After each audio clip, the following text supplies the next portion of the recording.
Hello friend, तो मैं आप लोगों के लिए लेकर आ चुका हूँ तड़कता भड़कता वीडियो, जिससे आपको क्लास 12 हिंदी की बोर्ड परीक्षा में आपको 70 में 70 नंबर लाने से कोई नहीं रोक सकता। किसी का बाप नहीं रोक सकता कि आप बोर्ड परीक्षा में अच्छे अंक प्राप्त ना कर सको। बोर्ड परीक्षा में अच्छे अंक प्राप्त कर पाओगे जब ये आप 70 टॉपिक तैयार करके जाओगे। ये प्यारे बच्चों, कौन 70 टॉपिक? अरे यह 70 टॉपिक या जवन बताइबे हम बस वह पढ़ लियो, वह पढ़ लियो। तुम्हें 100 में 100 क्यों ले के लावे से रोक पाई? क्यों नहीं के लावे से रोक पाई? क्यों नहीं? क्लास 12 हिंदी 2025 बोर्ड परीक्षा के लिए काफ़ी ज़्यादा इंपॉर्टेंट है। मात्र ये 20 से 21 टॉपिक पढ़े लो। 20 टॉपिक लिखा है, लेकिन 21 टॉपिक जरूर देख के जाना। 100% आपको बोर्ड परीक्षा में 100 में 100 नंबर मिलेंगे। जी प्यारे बच्चों, 100 में 100 नंबर आपको कहीं नहीं जाएंगे। बस ये टॉपिक आप लोग बोर्ड परीक्षा के लिए तैयार कर लीजिएगा। 2025 में पास होकर रहेंगे। जो बच्चे कहते हैं अरे हम पास ही नहीं, वो कैसे नहीं पास हो यार? जब हम नीक से पढ़ेंगे, जब नीक से पढ़ेंगे तो कैसे नहीं पास हो? तो आप लोग ये टॉपिक तैयार कर लीजिएगा। 2025 में आप लोग पास होके आएंगे। ऐसी वीडियो आपको कहीं नहीं मिलेगी। जी प्यारे बच्चों, पूरी यूट्यूब पर आपको कहीं नहीं देखने को मिलेगा।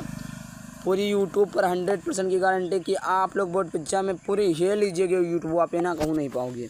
ऐसा तड़कता भड़कता वीडियो, अंतिम टिप्स, जो टिप्स मैं बताऊंगा, जो जानकारी मैं दूंगा, पूरे यूट्यूब पर कोई नहीं दे पाएगा। तो इसीलिए आपको वीडियो को पूरा देखिए। अगर आप लोग PDF खरीदना चाहते हैं, आप लोग नोट्स खरीदना चाहते हैं, तो 49 रुपये में ऑल सब्जेक्ट का model paper, PDF and written note सारी चीज़ें मिल रही हैं। तो आप लोग क्या करिए, डिस्क्रिप्शन में नंबर दिया, आप लोग वहाँ से मैसेज करके हमसे प्राप्त कर सकते हैं। आइए वीडियो को देर ना करते हैं, शुरू करते हैं। सबसे पहले खंड आ में देख लेते हैं। देखिए प्यारे बच्चों, सबसे पहली बात तो आता है आपका खंड का। खंड का में आपको मिलते हैं बहुविकल्पीय प्रश्न। क्या मिलते हैं? बहुविकल्पीय प्रश्न। और बहुविकल्पीय प्रश्न रहते कहाँ से हैं? तो बहुविकल्पीय प्रश्न रहते हैं जो आपके गद्यांश और पद्यांश रहते हैं। तो महत्वपूर्ण गद्यांश जो है, जो खंड का है वो आपका महत्वपूर्ण गद्यांश है। तो महत्वपूर्ण गद्यांश में देखिए कौन कौन सा गद्यांश इंपॉर्टेंट। तो राष्ट्र के स्वरूप, क्या है? राष्ट्र का स्वरूप। ये आपका जो गद्यांश है ये काफ़ी ज़्यादा इंपॉर्टेंट है। मतलब ये राष्ट्र का स्वरूप वाला गद्यांश जो चैप्टर है, इसको आप लोग पढ़िएगा। इससे बोर्ड परीक्षा में आपको फंसेगा प्रश्न।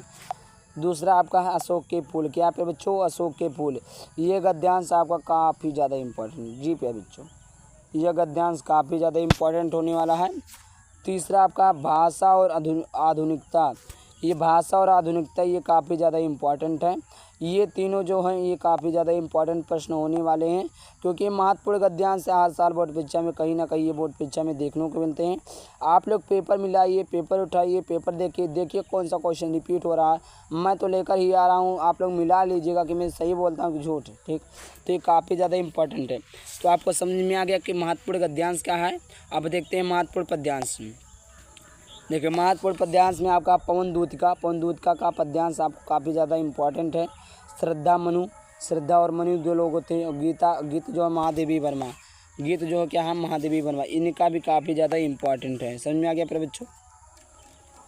तो ये आपका कितने? 3 ये हो गए, 3 गद्यांश के हो गए और 3 क्या हो गया आपके? पद्यांश के हो गए।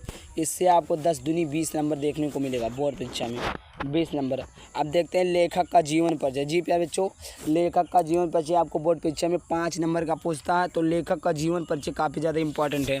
लेखक का जीवन परिचय वासुदेव सरवड़ा गुरवाल जो कि हमने अपने चैनल पर डाल दिया है। हजारी प्रसाद द्विवेदी जो कि अपने चैनल पर डाल दिया है। तो तीनों के तीनों जो हैं आपके काफ़ी ज़्यादा इंपॉर्टेंट हैं। तो आप लोग इन जीवन परिचयों को बिल्कुल तैयार करके जाइएगा। ऐसा नहीं कि आप लोग पढ़ के ही मत जाइए, आप लोग इस टॉपिक को तैयार करके जाइए जो मैं टॉपिक बता रहा हूँ, जिससे आपका भी बोर्ड परीक्षा में अच्छे अंक की प्राप्ति हो सके।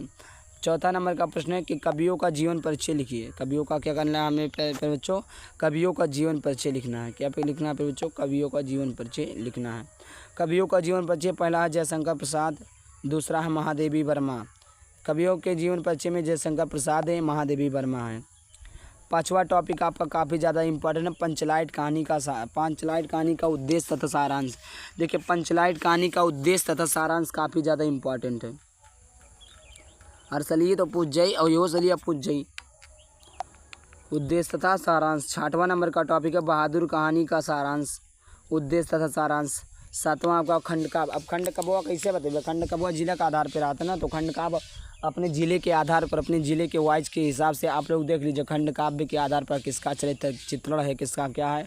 तो आप लोग अपने ज़िले वाइज के हिसाब से गूगल पर डाल देंगे कि जिस ज़िले में, जैसे बस्ती ज़िला, तो आप गूगल पर डाल दीजिए बस्ती ज़िले में कौन सा खंड काव्य लगता है क्लास 12, इस प्रकार लिख देंगे तो आ जाएगा। तो अगर जैसे गोंडा ज़िले में रहता है तो गोंडा ज़िले वालों के लिए खंड काव्य क्लास 12 तो भी आपका आ जाएगा, बता देगा। तो आप लोग ऐसे देख लीजिए। खंड काव्य होता है स्वयं, खंड काव्य में स्वयं से लिखा जाता है। खंड का है 9वां टॉपिक, संस्कृत का महत्वपूर्ण गद्यांश। अब वहाँ पर हमने क्या पढ़ा था, हिंदी का महत्वपूर्ण गद्यांश पढ़ा, हिंदी का महत्वपूर्ण पद्यांश पढ़ा। अब यहाँ पर क्या पढ़ेंगे, संस्कृत के महत्वपूर्ण गद्यांश पढ़ेंगे। संस्कृत के महत्वपूर्ण गद्यांश में संस्कृत भाषायां महत्वम, ये इम्पॉर्टेंट है। और ये आपका महामना मालवीय, ये भी इम्पॉर्टेंट है। अब 10वां में देखते हैं, 10वां आपका क्या है, संस्कृत का महत्वपूर्ण पद्यांश अथवा श्लोक। देखिए जो संस्कृत का पद्यांश होता है, पद्यांश को ही श्लोक बोलते हैं। अगर आप संदर्भ लिखते हैं तो संदर्भ में आप पद्यांश भी लिख सकते हैं और आप श्लोक भी लिख सकते हैं, कोई भी एक नंबर नहीं काटेगा, दोनों सही है। क्योंकि वो जो 2 लाइन का होता है उसी को पद्यांश कहते हैं, जो 2 लाइन का होता है उसी को हम क्या कहते हैं, श्लोक कहते हैं। तो उसमें आपका सुभाषित रत्नानी है, जातक कथा है, ये आपका जो हो गया जातक कथा। ये आपका 2 चैप्टर इधर से है और 2 चैप्टर इधर से इम्पॉर्टेंट है, समझ में आ गया। आगे बात करते हैं अगला प्रश्न, 15 नंबर का प्रश्न है कि महत्वपूर्ण मुहावरे तथा लोकोक्तियाँ। क्या पर बच्चों, महत्वपूर्ण मुहावरे तथा लोकोक्तियाँ, महत्वपूर्ण मुहावरे तथा लोकोक्तियाँ। 12 नंबर का प्रश्न है आप लोगों के समक्ष, 12 नंबर का प्रश्न आ चुका है, 12 नंबर का प्रश्न आ चुका है। आपठित गद्यांश है, आपठित क्या पढ़ना, गद्यांश पढ़ना है। 14 नंबर का प्रश्न है शब्द युग्म हो गया। 15 नंबर का प्रश्न हो गया शब्दार्थ हो गया। 16 नंबर का प्रश्न हो गया वाक्य संशोधन। ये आपके इंपॉर्टेंट टॉपिक है, इतना टॉपिक ये तैयार करके जाओ, नहीं तो बोर्ड परीक्षा में जब कहो हमारे नहीं आवत है तो हम याद करबो। सब्जी आप सही बताए रहा। वाक्य संशोधन हो गया। 17 नंबर का रस हो गया। अब रस में आपको पढ़ना हास रस, करुण रस, वीर रस, श्रृंगार रस। श्रृंगार इस प्रकार रहेगा, श्रृंगार रस काफ़ी ज़्यादा इम्पोर्टेंट है। 18 नंबर का प्रश्न छंद। क्या पर बच्चों, छंद। छंद टॉपिक काफ़ी ज़्यादा इम्पोर्टेंट। छंद में जैसे हो गया कुंडलिया छंद, दोहा छंद, कुंडलिया छंद और दोहा छंद, ये 2 छंद पूछे जाते हैं आपको बोर्ड परीक्षा 2025 में। 19 नंबर का प्रश्न है, 19 नंबर का देखिएगा प्रश्न है 19 नंबर का कि अलंकार। अलंकार में आपको पढ़ना है बच्चों, अलंकार में पढ़ना है उत्प्रेक्षालंकार, उपमालंकार, रूपक अलंकार और यमक अलंकार। ये सारे टॉपिक छंद, रोला, दोहा, सोठा, अलंकार, ये सब चीज़ें हमने अपने चैनल पर पढ़ा दिया। आप जाएंगे वहाँ पर प्लेलिस्ट चेक करेंगे क्लास 12 2025, वहाँ पर मिल जाएगा। 20 नंबर का प्रश्न है पत्र लेखन। क्या पर बच्चों, पत्र लेखन। पत्र लेखन देखिए काफ़ी ज़्यादा इंपॉर्टेंट हो चुका है। पहला पत्र लेखन देखिए है, किसी विद्यालय के प्रधानाचार्य को सहायक अध्यापक की भर्ती हेतु एक पत्र लिखिए। किसी बैंक के प्रबंधक को अपने अध्ययन हेतु अल्प ब्याज में ऋण देने के लिए एक पत्र लिखिए। विद्यालय में नियुक्ति हेतु प्रबंधक को एक आवेदन पत्र लिखिए। अपने गांव अथवा शहर की बिजली समस्या हेतु उचित अधिकारी को एक पत्र लिखिए। ये आप पता। 21 नंबर सबसे ज़्यादा इंपॉर्टेंट टॉपिक है, सबसे ज़्यादा नंबर का भी आता है, सबसे ज़्यादा इंपॉर्टेंट भी है। निबंध लेखन।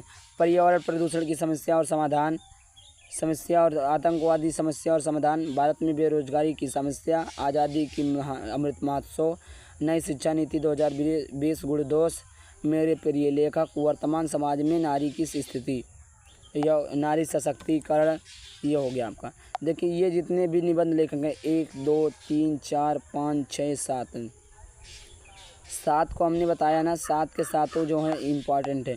आप लोग पेपर देखिए, इसीलिए कहता हूँ आप लोग खरीद लीजिएगा। 49 रुपये का PDF, टोटल PDF आपको देखने को मिलेगा। ये 7 हैं, ये 7 अगर आप तैयार कर लेते हैं भाई साहब तो आपका 100% है कि निबंध कहीं से आपको और अंते से देखने को नहीं मिलेगा, दूसरी जगह से देखने को नहीं मिलेगा। इसी में से निबंध आएगा, मेरी गारंटी है। आप लोग अच्छे से पढ़िएगा। और अगर आपको ख़रीदना है तो 9696458816 पे कांटेक्ट कर सकते हैं।